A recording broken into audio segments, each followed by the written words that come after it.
We have now been joined by Florida Representative Cory Mills to talk about his trip to Haiti to rescue people there.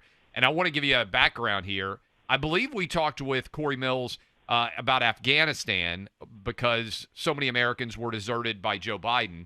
And in 2023, Representative Mills also rescued over 250 people from Israel after the October 7th attacks, vast majority of whom were Americans. Representative Mills, what can you tell us? We haven't talked about it a lot on the program. We know it's a disaster zone. What is Haiti actually like right now for people who have not been following this story? How bad has it gotten? What have you seen? What have you heard? Well, thanks so much for having me and taking the time. To paint a very simple picture, it is a complete failed state. You see the prime minister who has resigned. They're attempting to try and form some type of a makeshift interim government. The G9 family gangs under Jimmy has continued to catapult their strength and right now are kind of the de facto leader in many ways and are utilizing some very barbaric and horrendous just types of violence against the people there, even in some instances where they are cooking and having cannibalism in the streets that are terrorizing the people who are there. With a complete collapse in government and the prime minister's resignation, you're going to see where that vacuum is going to continue to be filled and where they're not going to target just government elements, but potential oppositions, potential other parties, and those who could actually help with certain types of criminality increases for what I would perceive as a ransom kidnapping, which is why getting Americans to safety was such a key area that we focused on. Just to kind of add into what you had kind of started this off with, this is the third time since 2021 that the State Department has failed to step up and do their job. Our team in August of 2021 conducted the very first successful overland rescue of Americans, even though the Biden administration tried to thwart our efforts on multiple occasions. In Israel, we started our first rescue on October 11th, only 8 days after their original attack.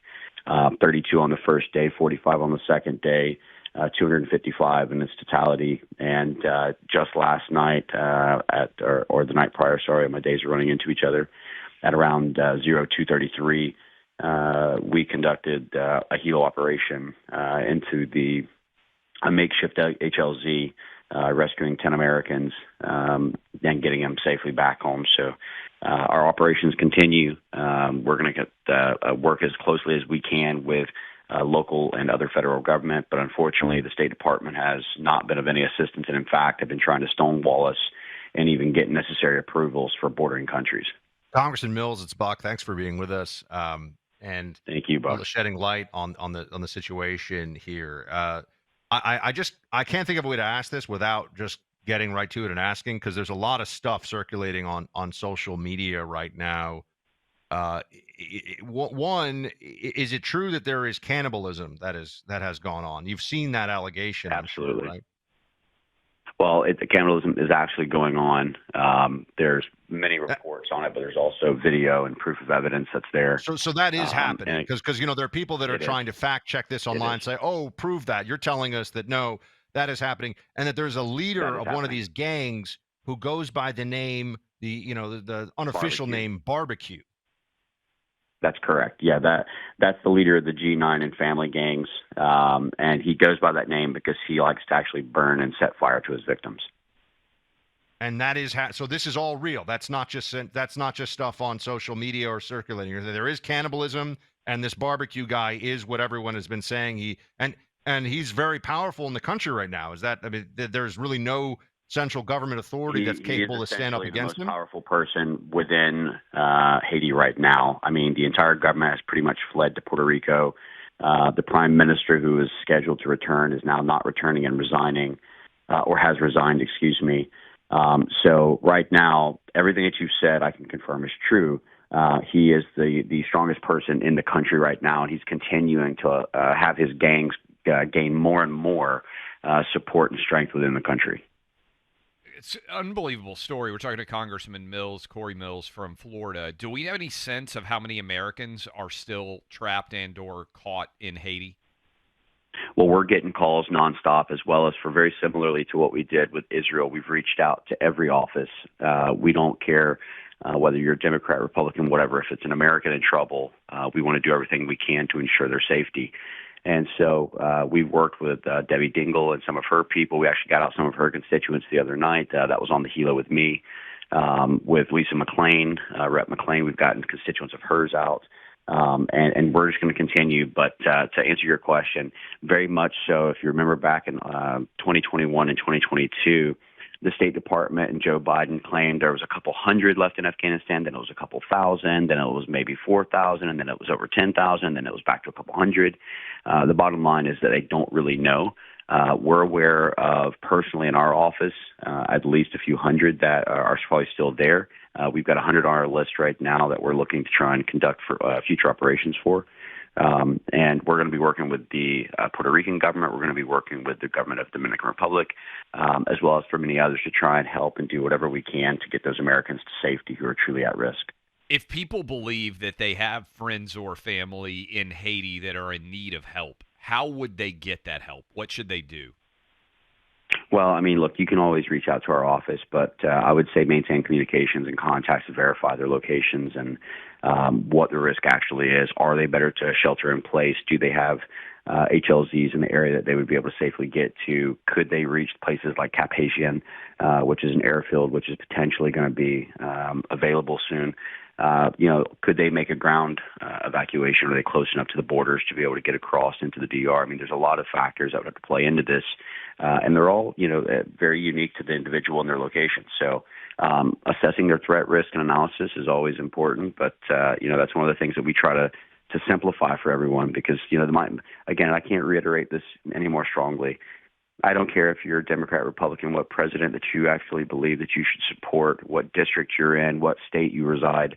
The bottom line is if you're an American, one of the things that elected officials should be looking at is your priorities of safety and security. And I've done that throughout my entire career, whether that be from the military, whether that be working with the agencies of state, or whether that be in my current capacity as an elected member of Congress. That's my priority, and that's always going to be my priority, is the safety of Americans. Congressman Mills, what kind of preparations are being made, and what is the sense about the likelihood of a major humanitarian crisis that spills over into America? I'm here in South Florida right now. Haiti's not that far away. There have been boats That's right. Overburdened and overfilled with people to dangerous levels. Sometimes these boats sink in the past, and this is not anything new. But given the realities of a capital that is under siege, a government that is falling apart, public executions, a guy named Barbecue in charge of a militia that's murdering people left and right, we can imagine that there's likely to be an exodus of people from Haiti. Is the expectation of the State Department and the U.S. government that they're going to try to make it to Florida or other parts within sailing distance of the Haitian coast? Well, absolutely. That's a concern. And as you just saw, Governor DeSantis is actually deploying National Guard and helping to strengthen the manpower for the Coast Guard down in South Florida for this exact reason. But we've been seeing a continual increase in influx of Haitians coming across our own southern borders. So it's not just in the state of Florida. They're actually making their way over into South America and then basically going up throughout the various countries and trying to cross our borders that they know is open under this Biden administration. So this is something that's already been occurring. Yes, it's more of a threat from a maritime perspective by going from Haiti onto the coast of South Florida. I'm a fifth generation Floridian, grew up there my entire life, so I understand our proximity to places like Cuba and Haiti and all the others. But I'll tell you that it's already been happening quite a bit, and it's been covered many times, the number of Haitians that are coming across our southern borders in places like Eagle Pass. Congressman, it's also getting dangerous. I saw this report that they basically have cleaned out all of the Haitian prisons. So in addition to this being effectively a revolutionary war-torn state right now with no effective government, is it your understanding that they have basically opened up the prisons and that some of the people who are trying to come from Haiti are sorry to cut you off, but are going to be trying to come here? What do you know about the prison situation? Well, the prison, that's absolutely true. They have actually released many of the prisoners and kind of cleaned the prisons out. This is also, again, let's go back through history. In 2021, it's the same thing that the Taliban did when they cleared Bagram prison and allowed thousands of people to basically go towards the airport, which we believed that the individual who was the suicide bomber had actually been released from the Bagram prison system. So this is a very similar tactic. They want the worst of the worst, and these criminals will be loyal to those who took care of them, and that's going to be people like Barbecue and the G9 family gangs. So yeah, it's definitely an increasing concern. What should America do from your perspective? Obviously, we've got so many different geopolitical crises right now, whether it's in the Middle East, whether it's in Europe.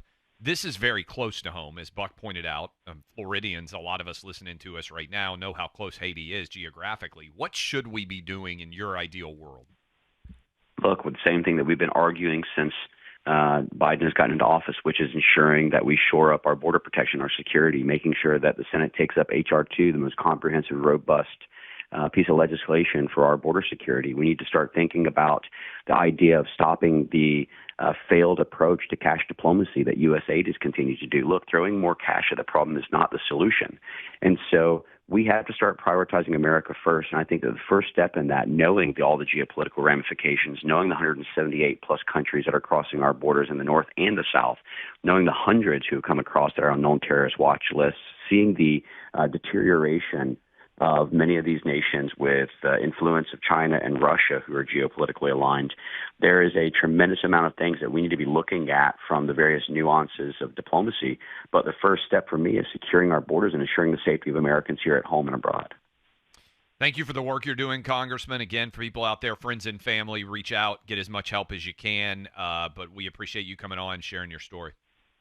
Thank you so much. I appreciate you guys. That is Congressman Cory Mills helping to evacuate people from war-torn Haiti, a story that has spiraled out of control. I mean, Haiti, of all the places almost in our hemisphere, Buck, probably the worst history.